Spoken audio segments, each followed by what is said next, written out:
I doubt it. Good. Is that a cat in there?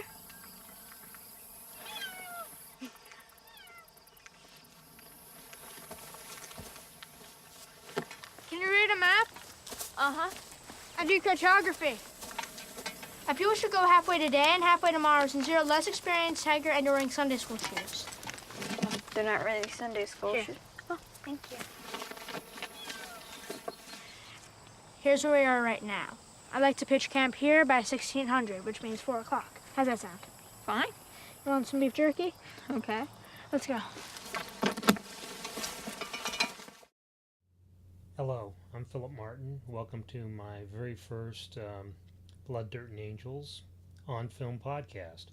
We may make this a weekly event. We'll see how it goes. I love Wes Anderson's Moonrise Kingdom.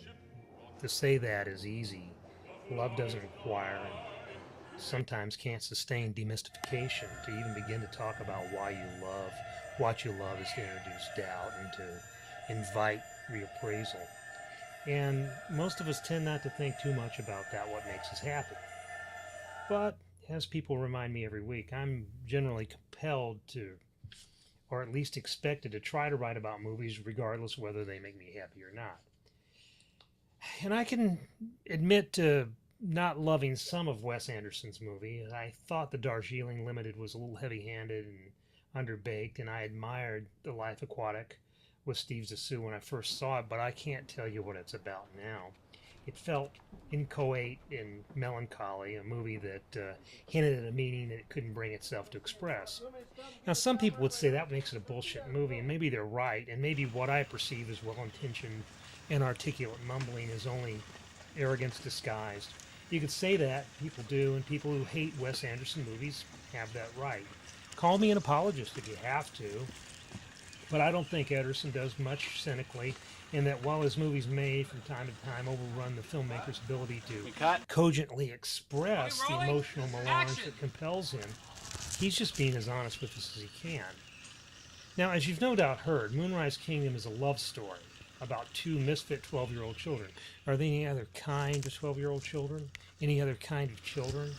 Sam, Jared Gilman, an orphan boy who abandons his khaki scout troop, and Susie, Kara Hayward, a moody girl who primarily views the world through the remove of her binoculars, who these two elope in the summer of 1965 just as a terrible storm is brewing down on their New England town, which is on an island that Anderson calls New Penzance, which may be an allusion to the Pirates of Penzance and the Cornish village of Penzance.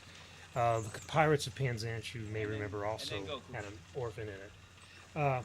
Their disappearance forms a when we do that guy, I want you to look prompts the around formation like what is of everybody talking about? search parties. You look Sam's around fellow out this way. scouts What- collect what's their going on? weapons, leaving fugitives, Something seems to be while going on Susie's attorney parents, Bill Murray and Francis McDormand, prevail upon the local law enforcement in the person of Captain Sharp, Bruce Willis, to track down their girl. It doesn't take long between connections between the two kids, neatly covered and Sharp makes common cause with Scoutmaster Ward, Edward Norton, and they try to bring Sam and Susie home. The trajectory of these characters is important. The story is important. Sam and Susie are very serious about their love. They can't articulate its reasons. But the grace of Anderson's filmic grammar is reason enough to watch. You know, he builds these dollhouses and he populates them with people who seem less actual than the product of our dreams. There's a kid in here, Jake Ryan, who plays the younger brother of Susie's character, who's like a 40-year-old man. He's an amazing young actor. And Willis is this sad sack, Sharp. He's more heroic than you've ever seen him, ever. And the two leads are just fabulous, fabulous kids. They just utterly naturally, utterly fit into this dream world that Anderson's created, that you couldn't imagine coming out of any other director's head. These aren't people we know. These are people we imagine maybe we used to know. People we might have grown up to be in different circumstances. Had we been exposed to, like, Benjamin Britten's opera for children, Noah's Flood, which Anderson performed in as a child, or his Young Person's Guide to the Orchestra, which I vaguely remember myself. People make a lot of his style, which is very easily identifiable and therefore subject to parody, but it's distinctive, semi-private language that some might faintly recognize kind of as the language of a lost twin.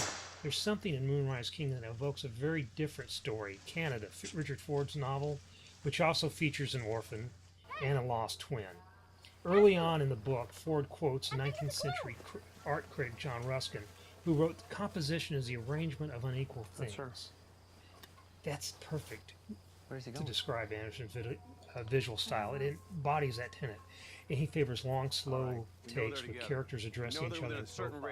He constructs tableaus like the painterly Peter Greenaway.